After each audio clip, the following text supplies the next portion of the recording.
Hay là ok. Hello mọi người, chào mừng mọi người quay trở lại với Puga Gaming. Thì ngày hôm nay mình tiếp tục với lại Monkeys of Shaolins.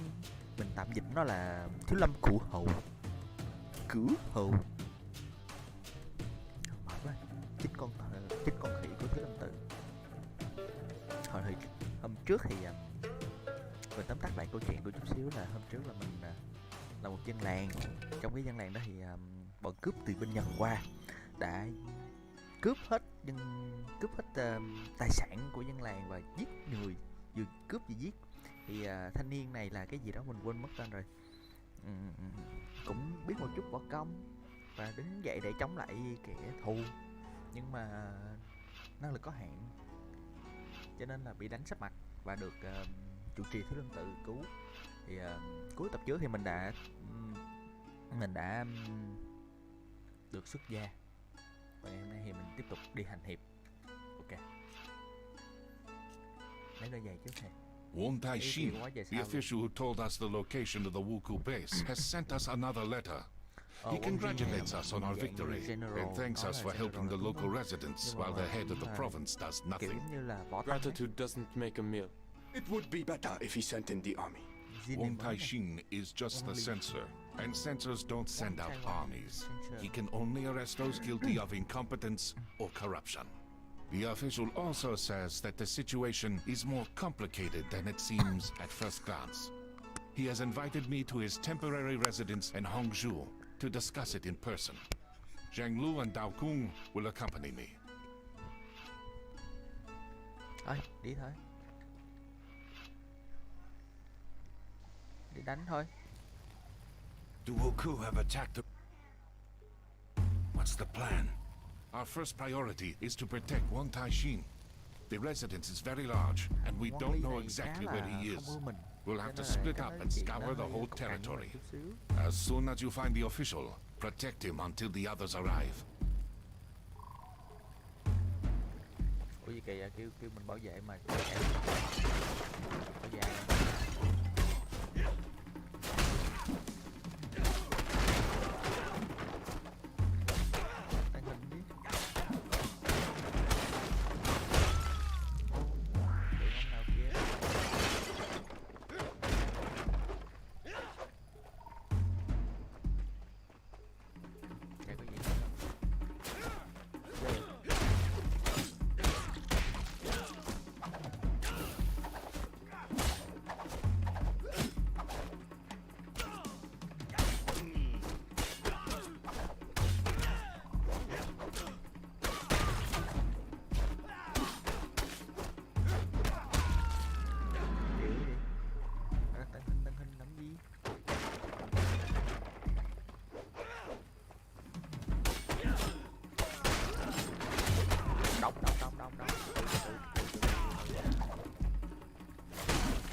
saving me.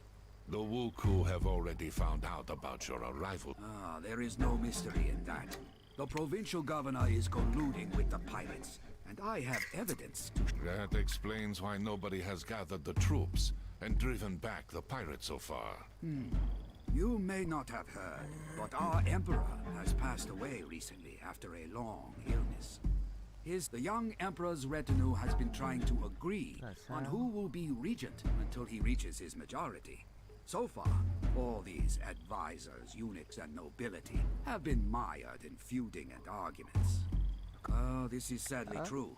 Like all censors, I only obey the emperor as regent, and only he can authorize an arrest. My hands are thus Này giống tied như in là the short. đang hoãn trách Unlike hoàng đế. you, we are not bound by bureaucratic restrictions. Kiểu như We ông won't này interfere xui in rồi your tụi này nói conflict rằng with là the tụi này governor. sẽ But if you have information regarding the Wuku, we are keen to hear it.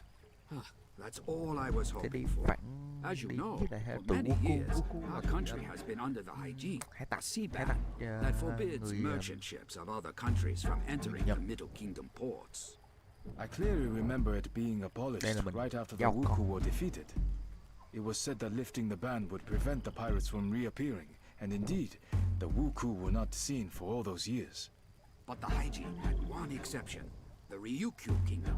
It alone was allowed to trade with us overseas, enabling them to amass huge wealth.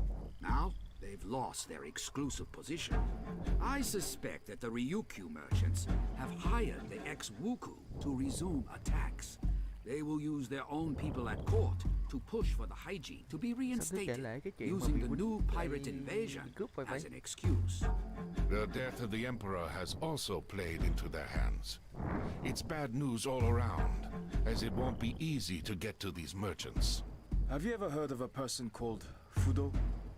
One of the Wuku leaders mentioned him. Fudo? No, I haven't. But I will try to find out what I can.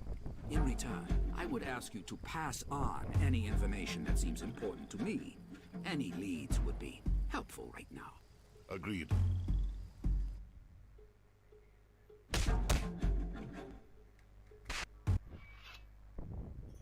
The pigeon has brought alarming news from the monastery at the top of Mount Juhua, one of the sacred mountains in Buddhism.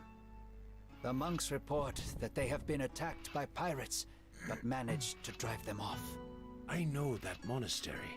Its monks are excellent warriors and have previously taught me a lot.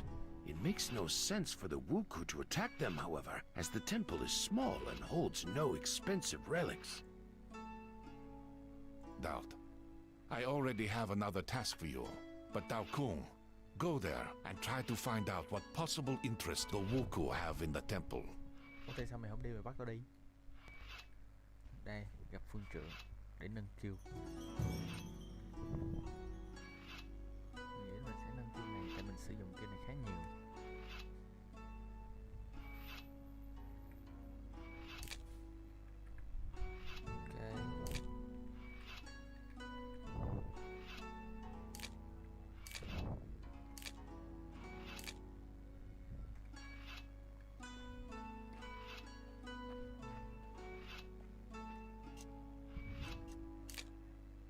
Đây, kích đây.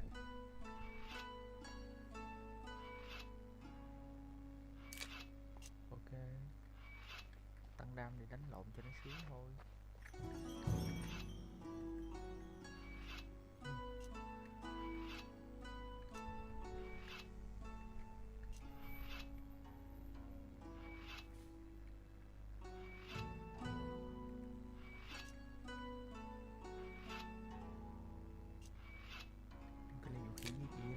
Cái lấy đồ trước đi.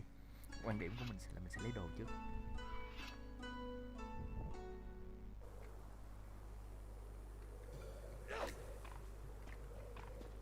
The Wuku are attacking the monastery again. I bet the monks have taken shelter in the main temple.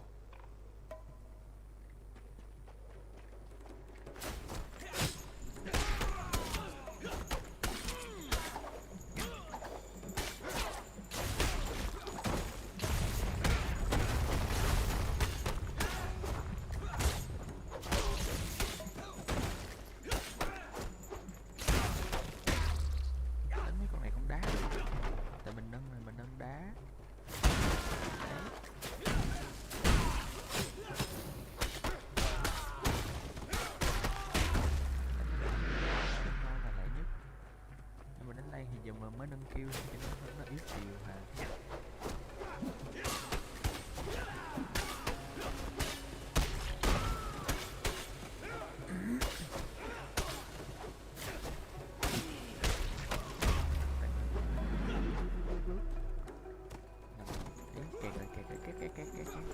Từ từ.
Abbot is badly wounded and cannot come outside, but we all thank you for your help. I hope the pirates will finally leave us alone. What were they looking for, do you think? Once upon a time, our temple was the largest in the province, and the legend tells of an ancient relic that was kept in one of the caves. It possessed great power, and only a few chosen monks were allowed to come near it. 200 years ago, a strong earthquake destroyed a large part of the complex. It was then decided to move the relic to another, safer location, and the monastery soon fell into decline. The pirates could have found out about this relic from an ancient text written before the catastrophe.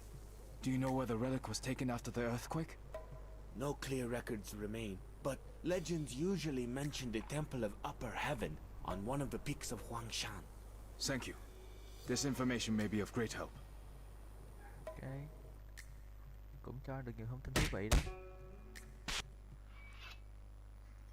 The monks think that the Wuku are seeking an ancient relic that used to be kept in their monastery, but was moved to the Temple of Upper Heaven on Huangshan. The Taoist temple has one relic. This one has another. They're more like tomb raiders than pirates. This is all very strange. If you remember, Shang Lung said that the Wuku were also looking for something specific in the monastery on Mount Patuo. Otuo and Juhua are sacred Buddhist mountains, while Longhu, where we found the first relic, is one of the sacred mountains of Taoism. This reminds me of an ancient legend, but I need to check it first. You certainly will. But first, send a letter to Won Tai-shin and tell him everything that we have learned. Xin lỗi mọi người nha, Then tại vì tiếng we Anh shall mình get a không có group tốt á, cho together nên and mình visit cố this gắng temple đọc để of mình hiểu Upper câu chuyện Heaven. và mình sẽ tóm tắt Its lại cái câu chuyện đó inhabitants cho may mọi người also be in danger. theo cái cách mình hiểu.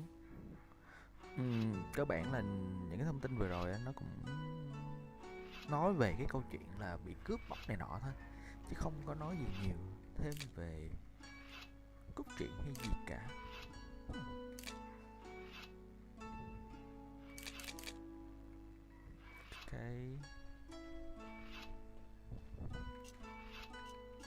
Có gì cái vũ khí mới có gì vui.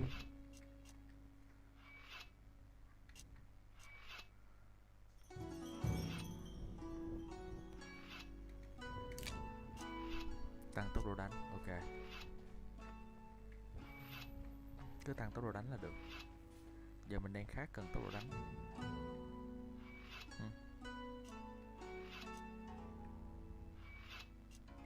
Chẳng hạt trước này. Vào. Này. Rồi, ok.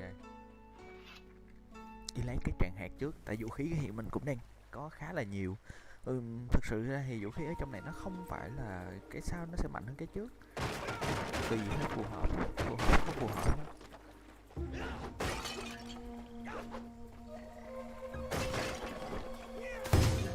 Cái gì vậy?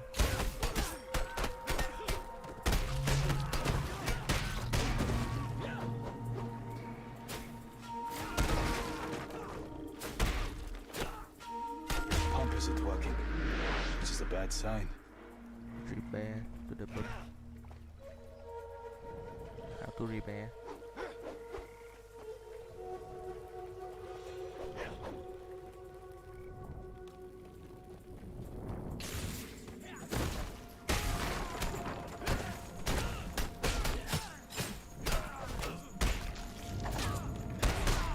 Với mấy con này mình lấy tốc độ đánh. Tại lúc này nó cứ né, mình không có gọi là dùng đam một phát một chết nó liền được. Đấy, nó cứ lùi.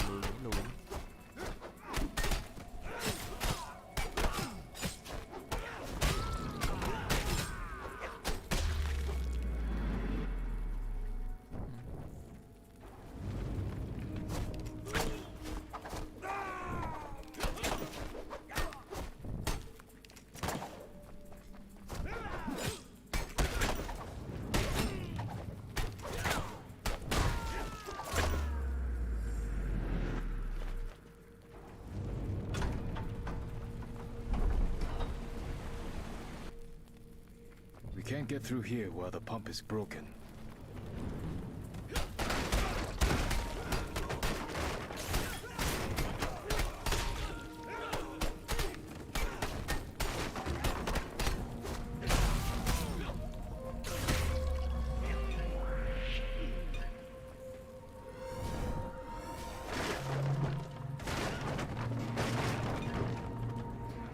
Mai mốt đừng lướt với tao nữa. Tao chẳng qua là tao lướt được thì mày sẽ chết thôi. Tại tao thì tao không lướt được. Rồi gì nữa?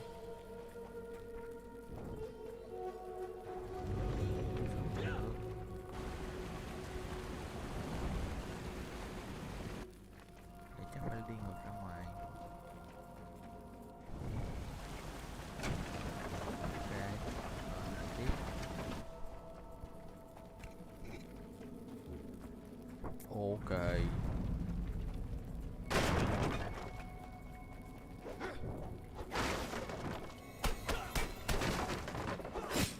Ô, bắt được ma.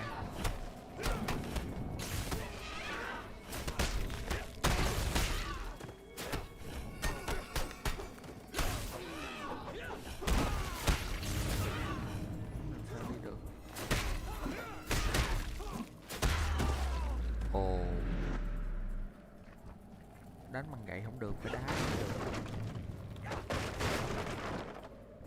Ma bá đạo.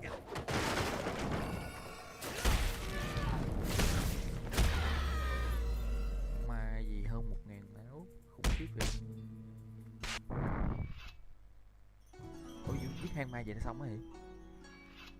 Không hiểu gì luôn, chưa hiểu gì luôn.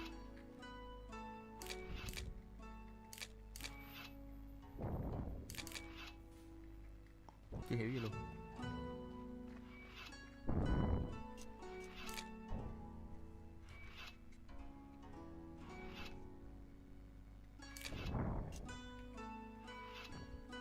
Vẫn chưa hiểu gì luôn.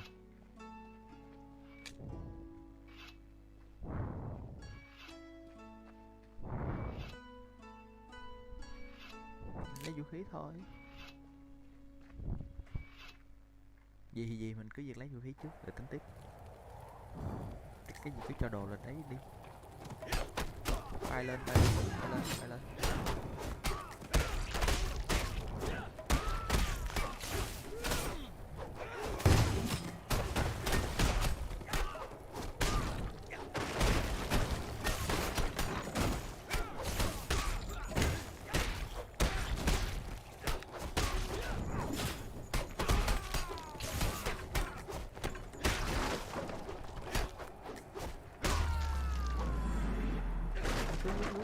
Lướt hoài. Đỡ nâng cái kia, đỡ nâng cái kia một tí quá.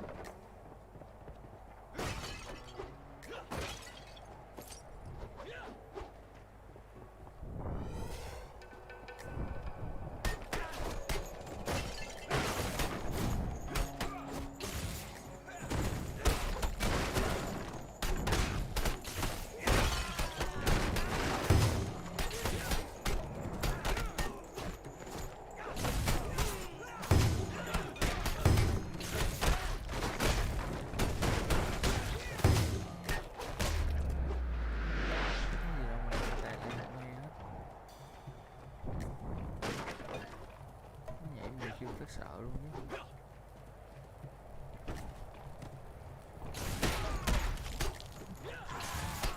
Mừng quá, đánh nó giúp. Xong.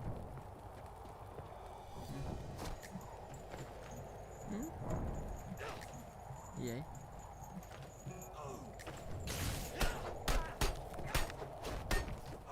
Nữa hả? Cái gì vậy là tự nhiên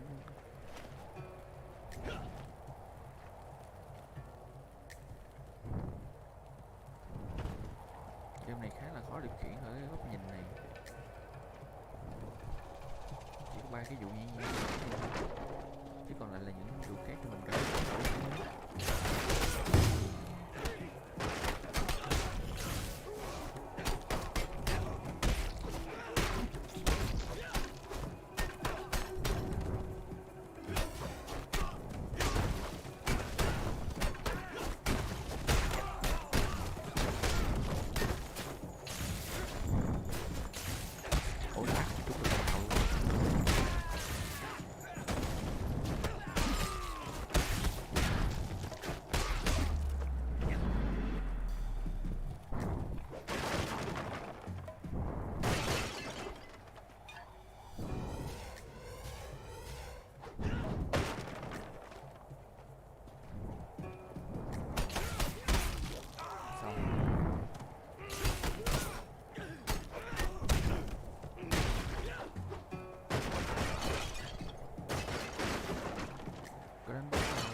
Step away from the holy relic and leave at once, or you'll share the same fate as your minions. Damn, I ran out of time. I told Fudo that he should have ended you a long time ago, but he wouldn't budge. Blasted monastic solidarity. Fudo is a monk? Oops, perhaps I've said too much. Or have I? Yes, he's a monk. A Japanese one, of course. A Sohei. He frets that so many people have had to suffer, but still justifies his behavior in the name of lofty goals. He can be such a bore sometimes. But why keep talking about him?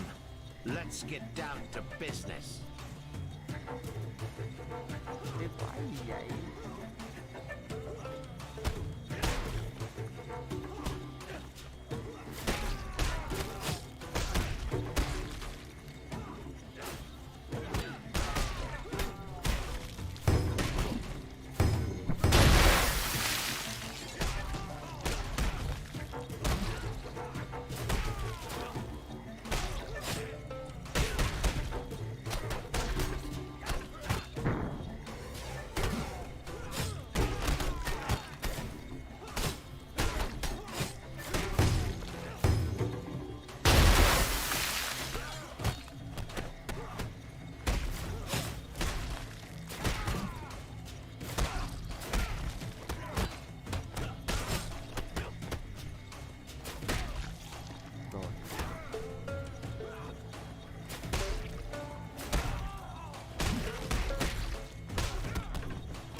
Ủa con này tính ra đánh dễ mà ta.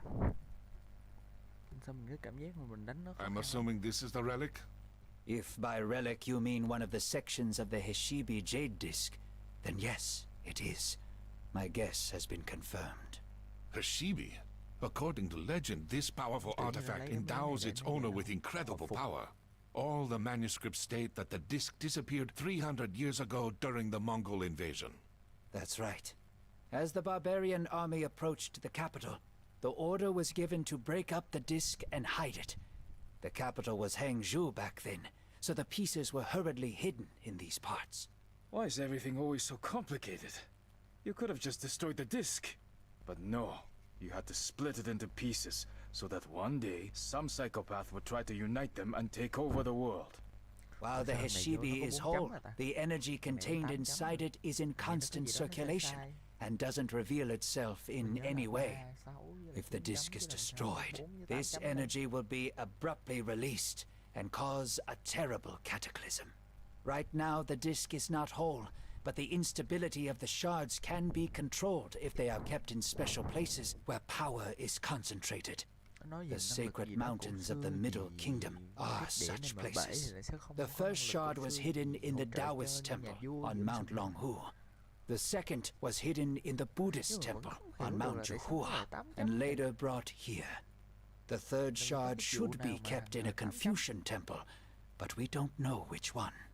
You keep talking about the great power that this disc bestows, but what is it exactly?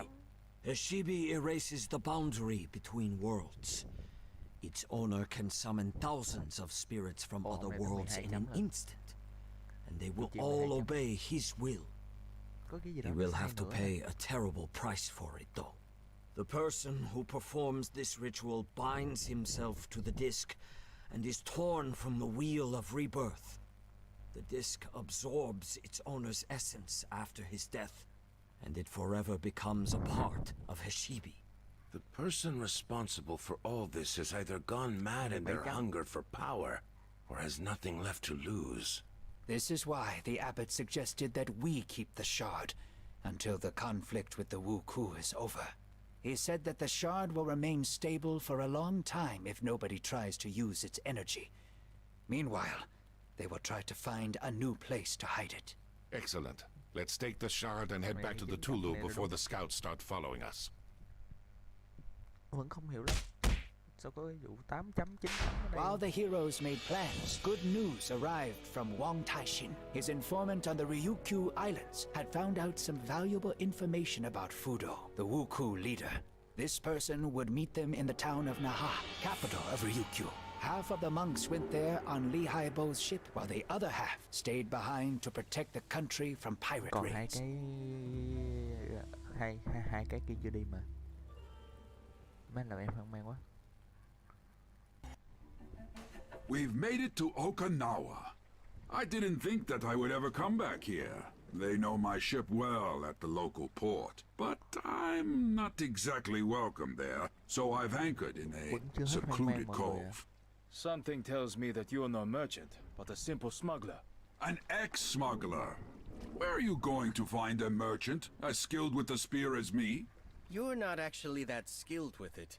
Ugh, you guys deserve a kick in the butt. I don't want to interrupt your fascinating conversation, but we should get down to business. The informer is waiting for us at a tea house in the center of town. Wang Tai Shin should be there already. If the Wuku are truly in league with the Ryukyu merchants, they may have people stationed all over the island. Let's split up to attract less attention.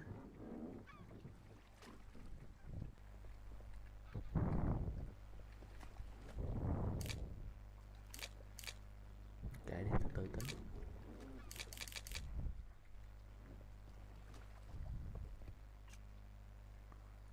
Này vẫn là cái câu chuyện đánh nhiều người.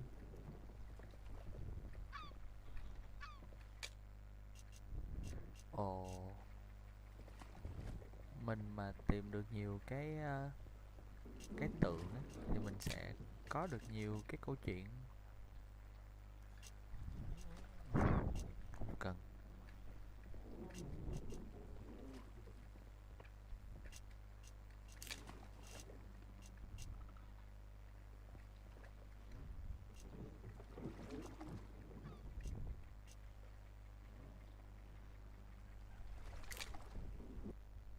Giờ mình đi ra khỏi chùa rồi, thế là được đi luôn.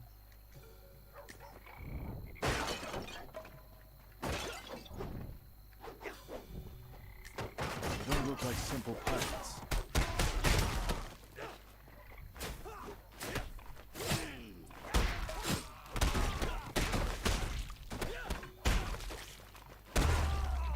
Để đi.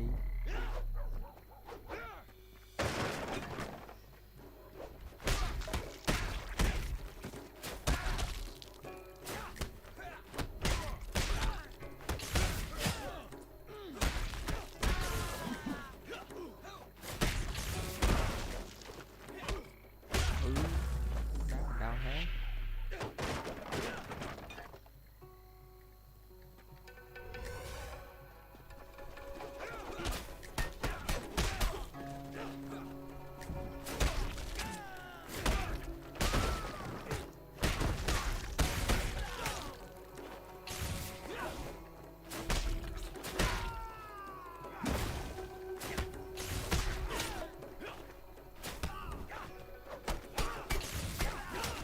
Nếu gì nó còn đánh được nữa.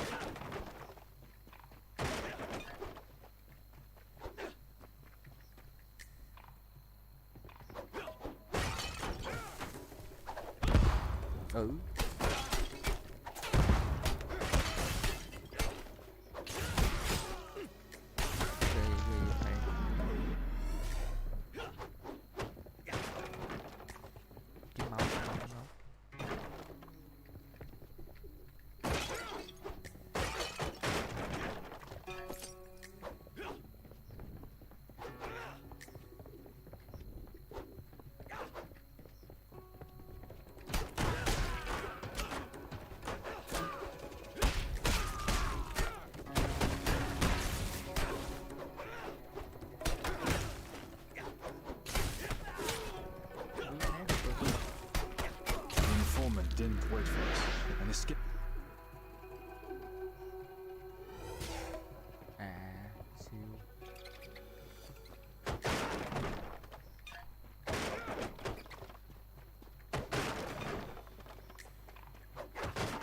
Chắc chắn là chạy vô.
This is the informant, if I understand correctly.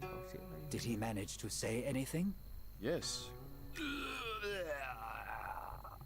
Very funny. I found Wang Taishin's seal in the tea house, so I assumed that he was kidnapped by these samurai. We'll deal with this later, but now we should return to the ship, as I can already hear the guards shouting.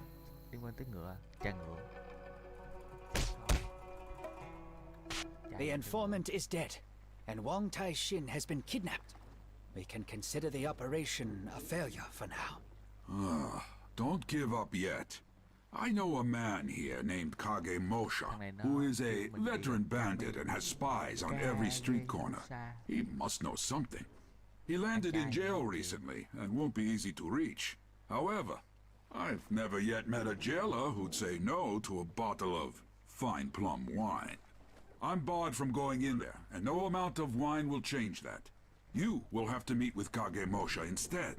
He's generally not very talkative, so tell him Redbeard said hello. He will understand. What about the warriors who attacked us? They clearly want Wuku. A cross inside a circle is the symbol of the Japanese Shimazu clan.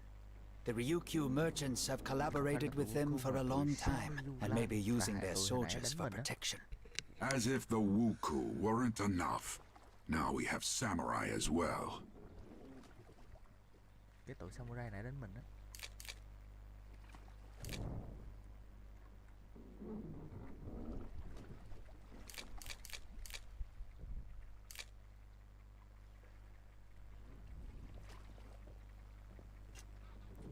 Đổi đồ thôi, được gì đây?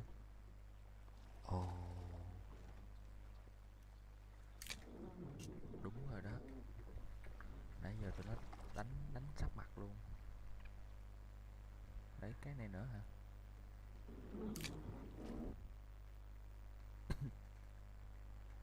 I've heard that their gang has shrunk in number lately, and that they often hire ronins, former samurais. So, be careful. Thanks for the valuable advice. But how about you help me? I need to, guard the ship. From who? There's only one exit, and I'm passing through it. Keep walking then. Don't waste any time. Bảo vệ cái tiền không đi đánh, không đi đánh.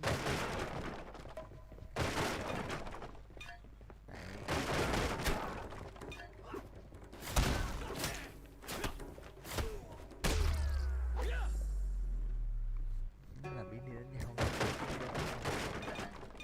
Sao? Ok, không đi thôi. Đi. Tại sao?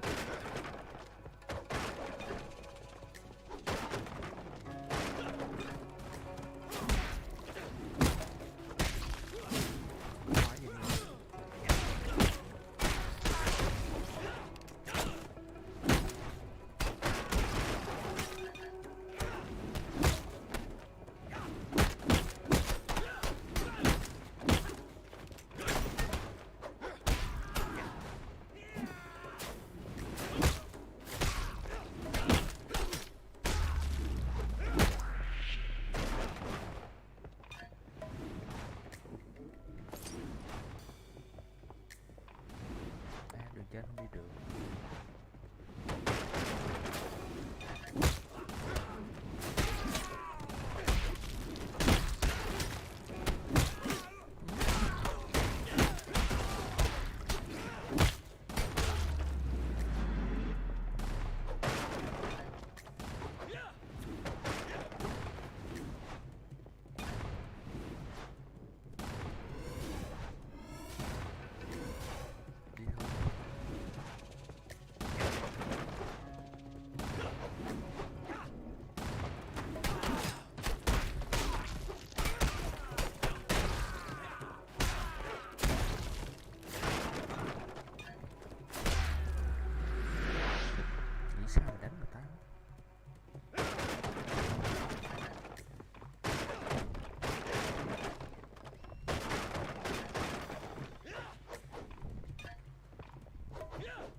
strongest gang in the world.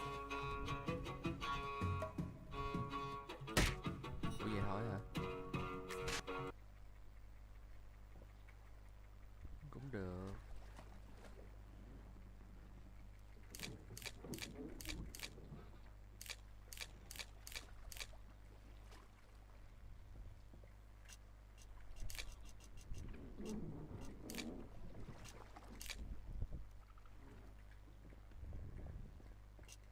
Cái gì mà cứ nói chuyện hoài vậy? Đâu có gì đâu.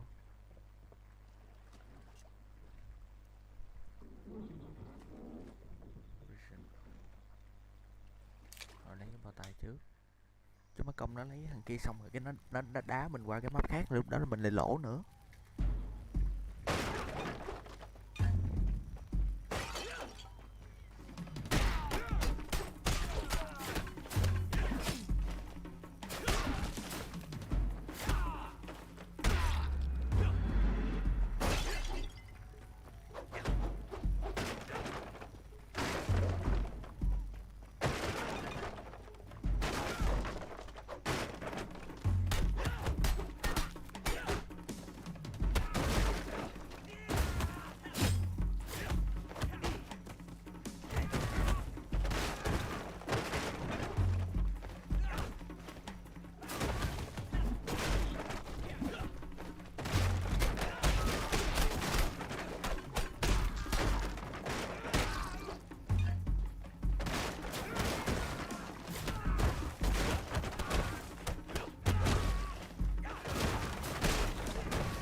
ship's crew definitely won't be a hindrance to us anymore. Đập bắp bắp bắp bắp bắp bắp. Đập mà nhớ không kịp đỡ luôn.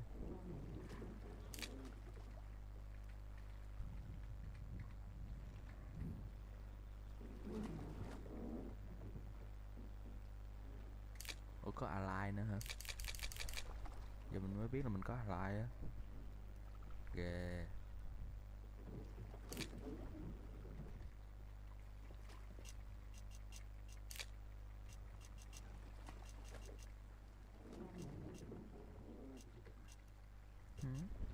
Cũng là cái này thôi.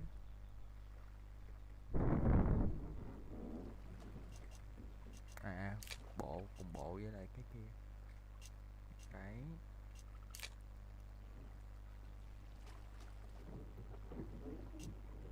Có nghĩa là bây giờ sẽ là đam sẽ yếu hơn.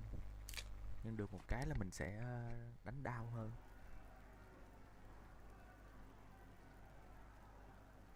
There's a riot in the prison, and the guards won't bother figuring out who's who. At least Liu Haibo will be happy that his wine is safe.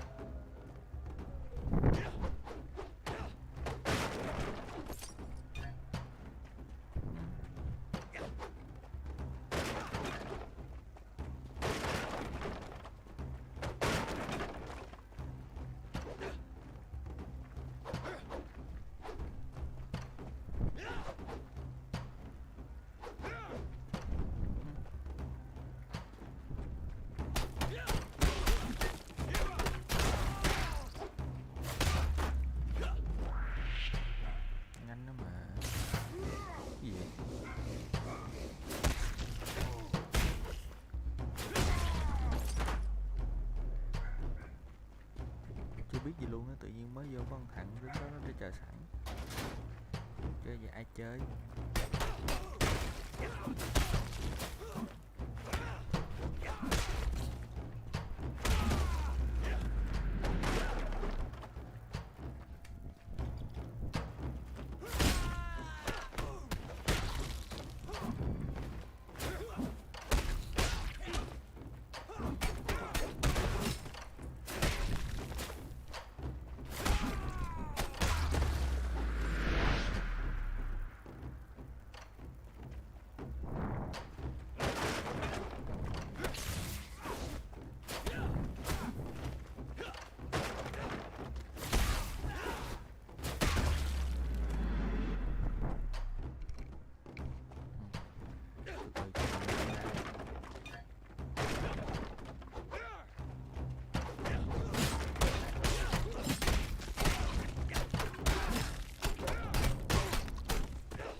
Haibo's friend should be here somewhere. Kagemusha! Redbeard sends his greetings. What's with the yelling? I'm here. What do you know about the link between the Wuku and the Ryukyu merchants? I know everything. What's not to know? There's no direct link since the merchants would never deal with the Wukong themselves. So they have a go-between. A Japanese man appeared here about half a year ago and offered the local wealthy people a deal. He promised to arrange a new Wukong invasion of the Middle Kingdom, such that the Emperor himself would rush to reinstate the Sea-Ban. The Ryuko merchants were to sponsor this deal and bribe your officials. And this intermediary's name was Fudo? That's right, Fudo. You really shouldn't be getting into this, monk. It's so messy that even I didn't want to get involved.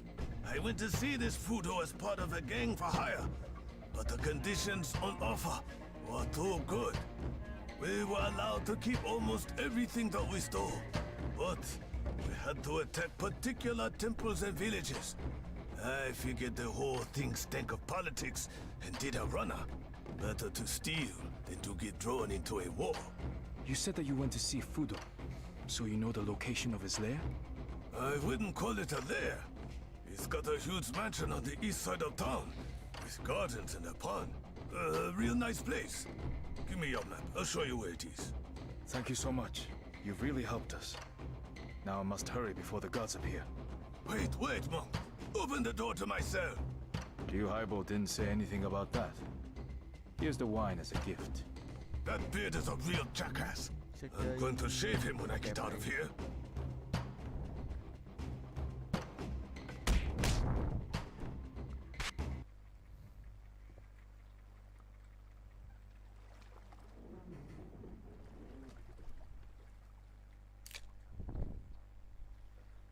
Tại sao chị đưa ảnh cái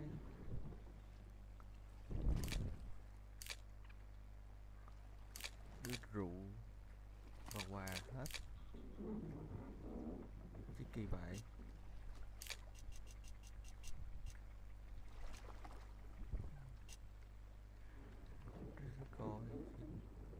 Wow. Kagemusha told me the location of Fudo's mansion. It's right here, in the east part of town. Excellent news. Wang Taishin must be there. You will go inside and free the official, and we'll stand outside the gates and hold back the samurai reinforcements. Try to act fast. Trái thì trái. Ăn nhầm gì? Sợi gì ai? Sợi dài.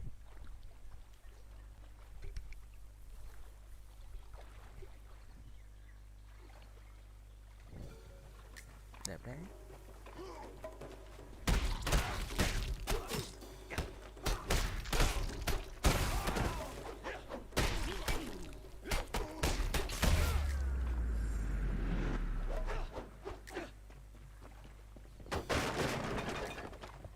Có tim hả trời? Ăn cái gì?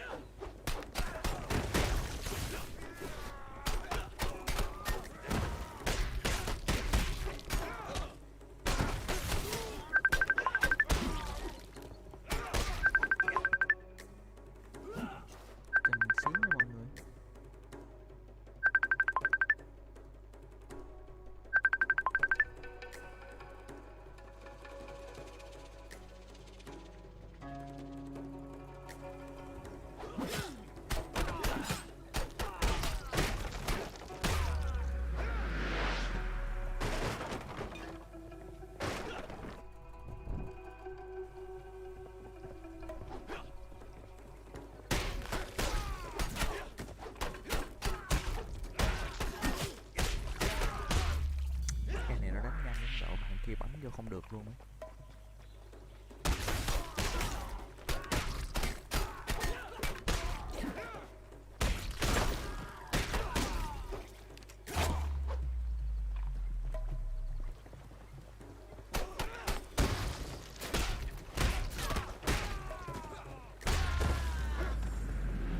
Hình như đá văng viên đạn ngược về.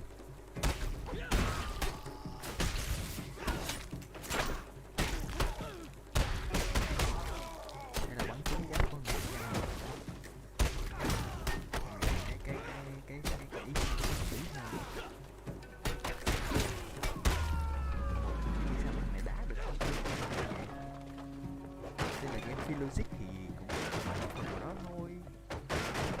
Logic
đánh trâu thôi. Những cái như đánh không được. Well, hello, my young friend. Huang Taixing? Could it be that you're Fudo? Do I look like a Sohei? No, Dao Kung. We are simply business partners. We were brought together by the Ryukyo merchants, with whom I have dealt with for many years. My task was to feed Fudo and his helpers information. For example, I told them about the temple where one of the Heshibi pieces was moved to, conveniently revealed to me by a group of Shaolin monks. Moreover, I had to prevent the news of Wuku attacks from getting out, blaming it all on regular bandits or villagers' tall tales. The merchants regularly paid me for all this. How does Fudo plan to use the Heshibi? He intends to summon an army of spirits and use it to establish a new order in his country. One without samurai, clans, or wars. His plan is as melodramatic and naive as Fudo himself. But if anyone can do it, it's him. You won't listen to me, of course. But a final word of advice, Dao Kung.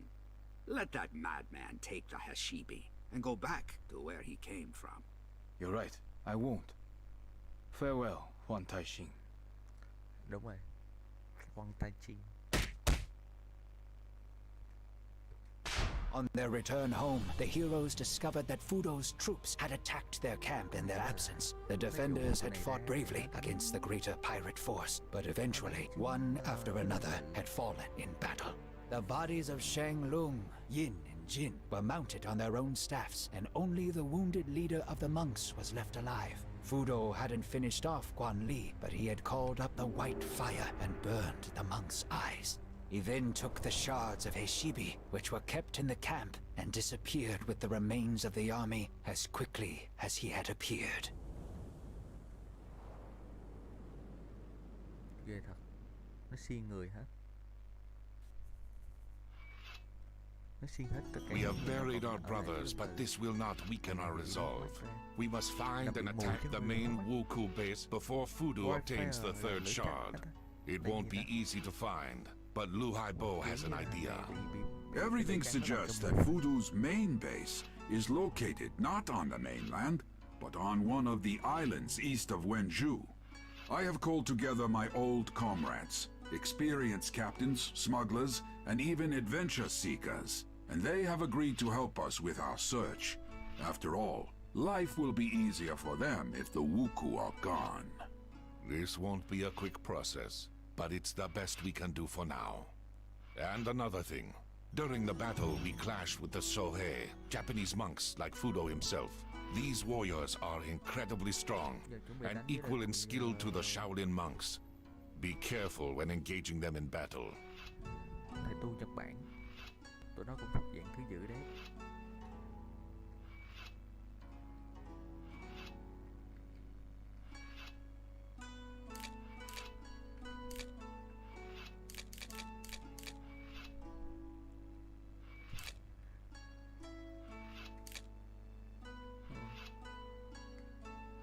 Ngon.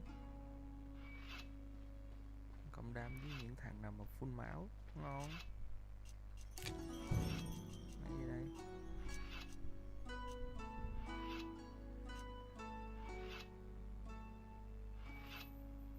Thôi không ngon cái này.